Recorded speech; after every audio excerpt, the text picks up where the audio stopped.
نحمده ونصلي على رسوله الكريم أما بعد فأعوذ بالله من الشيطان الرجيم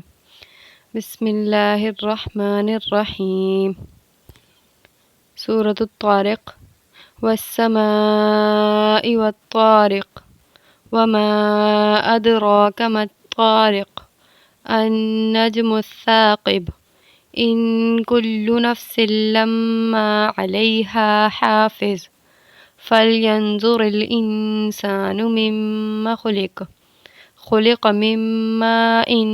دافق يخرج من بين الصلب والترائب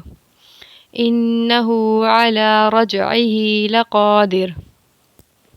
يوم تبلى السرائر والسمائی اور قسم ہے آسمان کی، والطارق اور اندھیرے میں آنے والے کی، وما ادراک ما الطارق اور آپ نے کیا سمجھا کہ اندھیرے میں آنے والا کیا ہے، النجم الثاقب وہ چمکتا ہوا ستارہ ہے، ان کل نفس بے شک ہر ایک جی پر،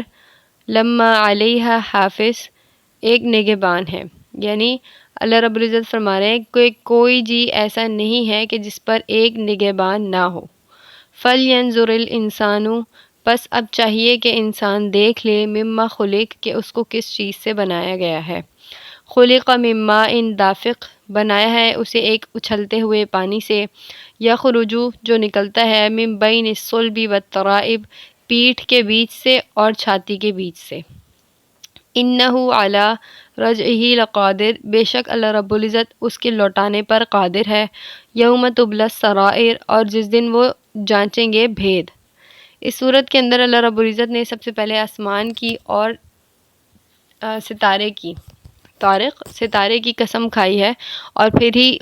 خود سوال کیا کہ اور آپ کو پتہ ہے کہ وہ طارق کیا ہے، آگے اس کا جواب بھی خود ہی دیا کہ ایک وہ چمکتا ہوا ستارہ ہے کہ جسے اللہ رب العزت نے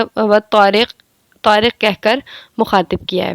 آگے اللہ رب العزت نے آسمان اور ستارے کی قسم کھا کر یہ بات بتائی کہ ان کل نفس لما علیہا حافظ بے شک ہر ایک انسان پر، ہر ایک جی پر اللہ رب العزت نے ایک نگہبان مقرر کیا ہے۔ اب اس آیت کے اندر اور جو شروع کی آیتیں ہیں، یعنی جو پچھلی 3 آیتیں ہیں جس کے اندر اللہ رب العزت نے ستارے کی قسم کھائی ہے، اس کے ربط اور مناسبت مجھے یہ سمجھ میں آتی ہے کہ ستارے جو ہیں وہ ہر وقت موجود ہوتے ہیں، چاہے دن ہو چاہے رات ہو، ٹھیک ہے، وہ ہر وقت موجود ہوتے ہیں، لیکن دن میں جو سورج کی روشنی ہوتی ہے وہ ان ستاروں کو چھپا لیتی ہے۔ اسی طریقے سے انسان کے اوپر اللہ رب العزت جو کہہ رہے ہیں کہ اللہ رب العزت نے ایک نگہبان مقرر کیا ہوا ہے، وہ بھی ہر وقت مقرر ہے، وہ بھی ہر وقت ہوتا ہے، جیسے ستارے دنیا کے اندر ہر وقت موجود ہوتے ہیں، اسی طریقے سے وہ نگران فرشتے بھی ہر وقت موجود ہیں، لیکن ستارے رات کے اندھیرے میں نظر آتے ہیں۔ اسی طریقے سے یہ جو نگران جو اللہ رب العزت نے فرشتے مقرر کیے ہوئے ہیں، یہ بھی اپنے ایک خاص وقت پر نظر آئیں گے جب کہ اللہ رب العزت کا حکم ہوگا، یعنی جب حساب کتاب کا وقت ہوگا تب وہ کتابچے اور وہ پورا حساب کتاب لے کے اللہ رب العزت اور ہمارے سامنے حاضر ہوں گے۔ تو بظاہر مجھے یہی ان دونوں آیتوں کے اندر مناسبت سمجھ میں آتی ہے کہ تارے ہر وقت موجود ہوتے ہیں لیکن وہ اپنے ایک خاص وقت پہ نظر آتے ہیں۔ اسی طریقے سے اللہ رب العزت فرما رہا ہے کہ ایک نگہبان یا نگران فرشتے تمہارے اوپر مقرر ہیں جو کہ اپنے خاص وقت پر نظر آئیں گے۔ تو اب یہ بات کہ جب ایک نگران اور ایک ہر آنکھ تمہیں دیکھ رہی ہے، یعنی ہر وقت ایک آنکھ تمہیں دیکھ رہی ہے جو تمہارے بولنے کا، چلنے کا، سانس لینے کا، کھانے کا، پینے کا، اچھے اعمال کا، برے اعمال کا، نیکیوں کا، برائیوں کا، ہر چیز کا حساب کتاب رکھ رہی ہے، تو انسان کو کیا چاہیے کہ فَلْيَنْظُرِ الْإِنسَانُ مِمَّا خُلِقَ کہ وہ دیکھے کہ اللہ رب العزت نے اسے کس چیز سے بنایا ہے اور کس لیے بنایا ہے۔ یعنی اللہ رب العزت جو ایک ایک بات کا حساب کتاب رکھ رہا ہے وہ ایسے ہی تو نہیں رکھ رہا، کوئی اس کا ایک خاص مقصد ہوگا، اسی مقصد کے تحت وہ یہ کام کر رہا ہے، اور اس کا مقصد جو ہے کیا ہے وہ ہم پہلے بہت دفعہ پڑھ چکے ہیں کہ اللہ رب العزت نے انسان کو اپنی تابعداری کے لیے، اپنی عبادت کے لیے پیدا کیا ہے، اور اسی لیے یہ سارا کارواں ہے کہ دنیا بھی اللہ تعالیٰ نے انسان کے لیے بنائی ہے کہ انسان اپنی ضرورتوں کی اور اپنی ہر چیز کی ضرورتیں اس سے پوری کر سکے، لیکن انسان کے جو زندگی کا مقصد ہے وہ یہ ہے کہ اللہ تعالیٰ کی عبادت کرے، اللہ تعالیٰ کو راضی کرے۔ تو اللہ تعالیٰ یہاں فرما رہے ہیں کہ فَلْيَنظُرِ الْإِنسَانُ مِمَّا خُلِقَ، اب دیکھ لے کہ انسان کو اللہ رب العزت نے کتنی حقیر چیز سے، کتنی کمتر، کتنی نازک، کتنی مطلب دیکھنے میں ایک ایسی چیز ہے کہ انسان ایک پانی کا قطرہ، اس کی کیا حیثیت ہے انسان کے آگے، لیکن اس پانی کے قطرے سے اللہ رب العزت نے پورا ایک وجود بنا دیا، پورا ایک جیتا جاگتا انسان بنا دیا۔ تو ایسا بہترین کاریگر ہے کہ ایک نا چیز کو پوری ایک جیتی جاگتی چیز بنا دی۔ تو جب وہ اتنا بہترین خالق ہے تو وہ اتنا ہی بہترین حساب لینے والا بھی ہوگا۔ ٹھیک ہے، خلق من ماء دافق، بنایا ہے اسے ایک اچھلتے ہوئے پانی سے، یخرج من بین الصلب والترائب، جو نکلتا ہے پیٹھ کے بیچ سے اور چھاتی کے بیچ سے۔ اب یہ اس طریقے سے ہے کہ انسان کا ایک ایک عضو دوسرے انسان کے ایک ایک عضو سے بنتا ہے۔ تحقیق سے یہ پتہ چلتا ہے کہ جسم کا جو ایک ایک اعضا ہے، ہاتھ ہے، آنکھ ہے، ناک ہے، کان ہے، ٹانگ ہے، پیٹ ہے، پیٹھ ہے، سر ہے، اس سے جو ہے انسان کا ایک ایک قطرہ نکلتا ہے اور وہ انسان کے ایک خاص جگہ پہ جا کے جمع ہو جاتا ہے، اور پھر اس سے جو ہے اللہ رب العزت دوسرے انسان کو تخلیق دیتا ہے۔ انہو علی رجعہ لقادر، بے شک وہ اس چیز پر قادر ہے کہ وہ انسان کو دوبارہ سے پھیر کر لائے۔ یوم تبلی السرائر، اور جس دن لوگوں کو جانچا جائے گا۔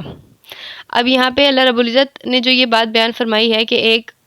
پانی سے، حقیر سے پانی سے انسان کو پورا جیتا جاگتا انسان بنا دیا، انہو علی رجعہ لقادر، وہ اس چیز پر بھی قادر ہے کہ وہ انسان کو دوبارہ سے پیدا کر سکے۔ یعنی جو یہ اشکال عرب کے لوگ یا مشرکین مکہ کرتے تھے کہ ایک انسان جب مر جائے گا، مٹی ہو جائے گا اور ختم ہو جائے گا تو اس کو دوبارہ سے کیسے زندہ کیا جا سکتا ہے، تو اس بات کو سمجھانے کے لیے اللہ رب العزت نے یہاں پہ یہ فَلْيَنظُرِ والی آیت بیان کی کہ جب ایک ناکارہ سی چیز کو اللہ تعالیٰ جیتا جاتا انسان بنا سکتا ہے تو دوبارہ ایک انسان کو ختم کر کے دوبارہ تو بہت آسانی سے بنا سکتا ہے۔ دیکھیں اگر کوئی چیز ہم پہلی دفعہ بناتے ہیں تو وہ ہمارے لیے مشکل ہوتی ہے، لیکن اگر ہم وہ چیز دوسری دفعہ بناتے ہیں تو وہ ہمارے لیے بقدر آسان ہوتی ہے۔ تو جب اللہ تعالیٰ نے پہلی دفعہ ایک انسان کو بنا لیا بغیر کسی نمونے کے، بغیر کسی ماڈل کے، تو وہ دوبارہ بھی ہمیں بنا سکتا ہے۔ یہی بات یہاں پر ہے کہ انہو علی رجعہ لقادر، کہ وہ اس بات پر قادر ہے کہ وہ دوبارہ سے اس کو بنا سکے۔ اور اس میں ان لوگوں کا بھی اشکال آتا ہے کہ جو یہ اللہ رب العزت نے فرمایا نا ان کل نفس لما علیہا حافظ، کہ ہم نے ہر ایک پر نگران مقرر کیا ہوا ہے، اس میں بھی مشرکین مکہ کا یہ اشکال تھا یا یہ سوال تھا کہ ایک اس طرح سے کیسے ہو سکتا ہے کہ انسان نے کوئی کام سالوں پہلے کیا ہو، کوئی صدیوں پہلے اس نے کام کیا ہو اور اس کا حساب کتاب جو ہے اللہ رب العزت لا کے رکھ دے گا، تو یہ تو ناممکن سی بات ہے۔ لیکن یہ اس وقت میں ناممکن تھی، اب جو ہے اللہ رب العزت نے اس بات کو ثابت کیا ہے اور ایک انسان کے ذریعے سے ہی ثابت کیا ہے کہ انسان کو اللہ تعالیٰ نے اتنی جدت دے دی، اللہ تعالیٰ نے اس انسان کے ذہن میں ایسی ترقی ڈال دی کہ اس نے ایسی چیزیں ایجاد کر لی ہیں کہ آپ کے سامنے سالوں پرانی ریکارڈ، سالوں پرانی ویڈیوز، سالوں پرانی آپ کی آڈیوز لا کے وہ سامنے رکھ سکتے ہیں۔ اب ہمارے ہاتھ میں جو 24 گھنٹے رہنے والی ایک چیز ہے جسے ہم موبائل کہتے ہیں، تو اللہ رب العزت نے وہ پہلے ایک وقتوں میں کیسا وہ بٹنوں والا بھاری بھرکم سا موبائل تھا، اب اللہ رب العزت نے انسان سے ہی اتنا اعلیٰ اور اتنا جدید قسم کا موبائل بنا دیا کہ اگر ہم نے کوئی کام 2 سال پہلے، 4 سال پہلے، 6 سال پہلے کیا ہوگا تو وہ باقاعدہ اس تاریخ کے ساتھ، اس دن کے ساتھ، اس ٹائم کے ساتھ وہ ہمارے پاس لا کے میموری شیئر کر دیتا ہے کہ آپ نے اس ٹائم پہلے، اتنے ٹائم پہلے، اس وقت میں یہ کام کیا تھا۔ تو انسان سے ہی اللہ رب العزت نے یہ بات ثابت کروا دی کہ جب ایک انسان اللہ تعالیٰ کے حکم سے، اللہ تعالیٰ کی منشا سے یہ کام کر سکتا ہے کہ پرانے سارے کھاتے اور پرانے سارے کچے چھٹے سامنے لا کے رکھ سکتا ہے، تو وہ اللہ تعالیٰ اس سے بہتر طریقے سے کر سکتا ہے۔ تو یہ بات کہ انسان کی ذات کو یعنی جب وہ ختم ہو جائے گا تو اس کو دوبارہ سے کیسے لا کے سامنے لایا جا سکتا ہے، اور وہ یہ بات کہ انسان کا اعمال کو انسان کے سامنے اللہ رب العزت کیسے لائے گا، اللہ تعالیٰ اس کو ثابت کر رہا ہے خود۔ تو یہ جب کا اشکال بنتا تھا، اب کے جو لوگ ہیں، اب کے جو انسان ہیں، ان سے اس طرح کا اشکال آنا کہ بھئی وہ لوگ یہ سوال کریں کہ یہ کیسے ہو سکتا ہے، یہ ایک بہت مناسب سی بات نہیں ہے، کیونکہ اللہ تعالیٰ نے انسان کو انسان کے ذریعے سے ہی بتا دیا ہے کہ آپ دیکھ لیں کہ جب آپ نے اتنی ترقی کر لی ہے، میں نے آپ کو اتنی ترقی کروا دی، تو میں خود جب یہ کام کرنے پہ آؤں گا تو کس طرح سے کروں گا۔ وآخر الدعوانا الحمد للہ رب العالمین۔